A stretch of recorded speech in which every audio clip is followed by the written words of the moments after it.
Entertainment से मैं ਤੁਹਾਡਾ ਆਪਣਾ ਰਵੀ ਬਾਦਸ਼ਾਹ ਤੇ ਅੱਜ ਅਸੀਂ ਖਾ ਰਹੇ ਸੀਗੇ ਬਰਫ਼ ਦਾ ਗੋਲਾ ਤੇ ਬੜੇ ਦਿਨਾਂ ਬਾਅਦ ਬਚਪਨ ਦੀ ਯਾਦ ਆ ਗਈ ਬਰਫ਼ ਦੇ ਗੋਲੇ ਨੂੰ ਦੇਖ ਕੇ ਤੇ ਕਰੋ ਇੰਜੋਏ ਜਿਵੇਂ ਬਚਪਨ 'ਚ ਆਪਾਂ ਕਰਦੇ ਖਾਂਦੇ ਹੁੰਦੇ ਸੀ। ਭਾਈ ਬਣਾ ਰਿਹਾ ਚੈੱਕ कर सकते हैं भाई बना रहा। ये हैं हमारे बिरजू भैया, इनकी शॉप पर आना और बचपन की याद को ताज़ा करना। आना लच्छे वाली कुल्फी गोला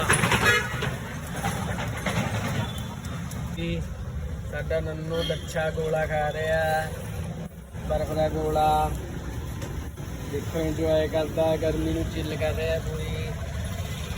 बड़ा धन्यवाद आ ਤੁਹਾਡਾ ਸਾਰਿਆਂ ਦਾ, ਸਾਡੀ ਵੀਡੀਓ ਨੂੰ ਲਾਈਕ ਕਰਨ ਦਾ, ਸ਼ੇਅਰ ਕਰਨ ਦਾ धन्यवाद।